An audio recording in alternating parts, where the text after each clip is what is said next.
एक थे मुंशी लाला चौबे, खानदानी हलवाई। अच्छी दुकान चलती थी। थे तो हलवाई, लेकिन बेटे अशोक को पढ़ाई की ऐसी लगन लगाई कि लगातार प्रथम रहते हुए बेटे ने एमएससी की परीक्षा भी उत्तीर्ण कर ली। चौबे जी ने एक दिन चौबन जी से विचार विमर्श किया। अशोक की नौकरी तो लग ही जाएगी, नहीं भी लगी तो अपना धंधा तो बढ़िया ही चल रहा है, क्यों ना अशोक का ब्याह कर दिया जाए। चौबन अभी तैयार न थी। बोली, ब्याह तो नौकरी के बाद ही करे, तभी अच्छा दहेज अच्छी लड़की मिलेगी। लेकिन चौबे जी के मन में जो बात एक बार आ गई तो जैसे तैसे चौबन जी को बेटे के ब्याह के लिए राजी कर ही लिया। पड़ोसी शहर में ही मिश्रा जी की लड़की थी, ममता। वह भी एमए पहले दर्जे में पास कर चुकी थी।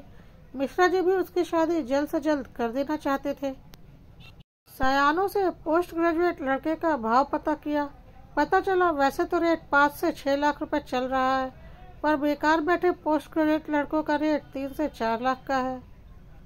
सयानों ने आखिर चौबे जी से ही सौदा 3.5 लाख में तय करा दिया। अशोक और ममता की सगाई बड़े धूमधाम से कर दी गई।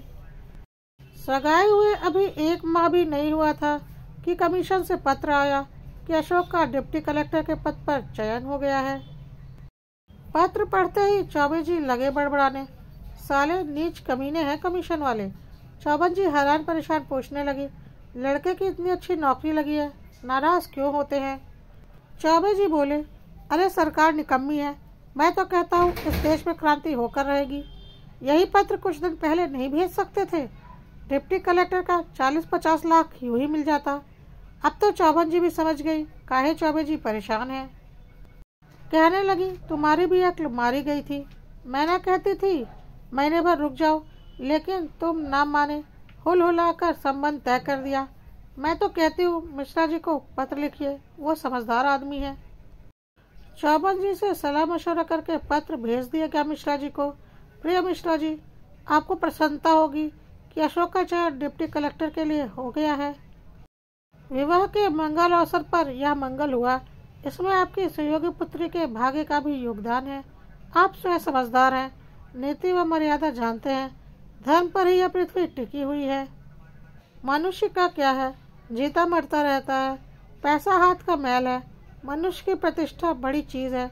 मनुष्य को कर्तव्य निभाना चाहिए, धर्म नहीं छोड़ना चाहिए।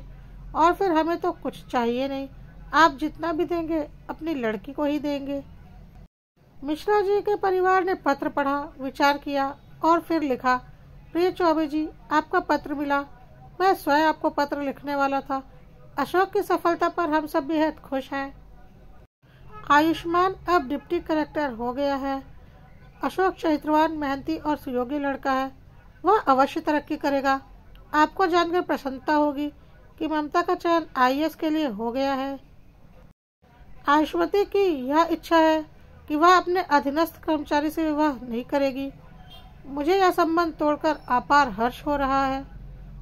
पत्र पाकर चौबे जी की हालत क्या हुई होगी, इसकी कल्पना हम कर ही सकते हैं।